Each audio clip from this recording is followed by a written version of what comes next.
Madam, Bhokardan तालुक्यातल्या वालसावंगी गावातील जो प्रकार झाला होता, त्या प्रकरणातल्या आरोपींना आज कोर्टामध्ये हजर करण्यात आले होते. किती दिवसाची पोलीस कोठडी त्यांना सुनावण्यात आलेली आहे आणि काय युक्तिवाद करण्यात आला आहे? आज दिनांक 6/5/2026 रोजी जालना येथील पोक्सो विशेष जिल्हा न्यायालयामध्ये पारत पोलीस स्टेशनमधून एक रिमांड आणण्यात आलेलं होतं.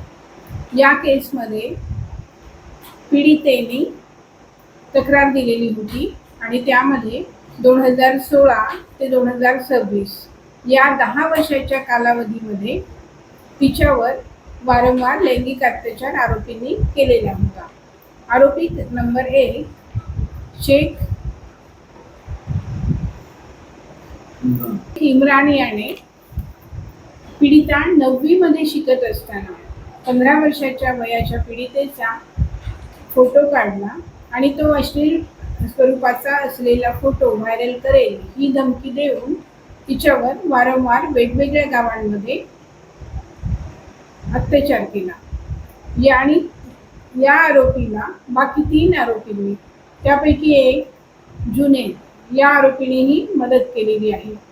यामध्ये एका आरोपीवर BNS कलम 64 आणि बाकी आरोपींवर 354 या स्वरूपाच्या अत्याचार केल्याची तक्रार पीडितेने दिलेली आहे.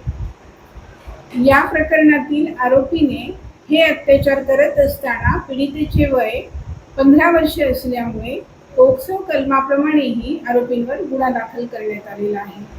या प्रकरणातील एक विशेष गोष्ट म्हणजे पीडितेला वारंवार धर्मांतर करण्याची धमकी आरोपींकडून दिली गेली. त्यासाठी तिचे व्हिडिओ व्हायरल करेल, तिचे फोटो मोबाईलमध्ये जे काढलेले होते ते व्हायरल करेल अशी धमकी तिला सतत दिली गेली. आणि धर्मांतर करण्यासाठी 4 आरोपींनी मिळून तिचा वारंवार छळ केलेला आहे. इव्हन तिला बुरखा घाल यासाठी सुद्धा छळलेलं आहे.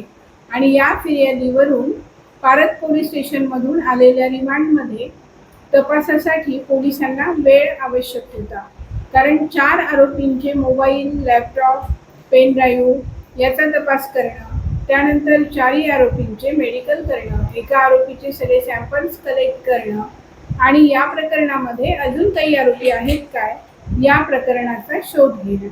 या सगळ्या तपासासाठी पोलिसांनी PCR मागितलेला होता.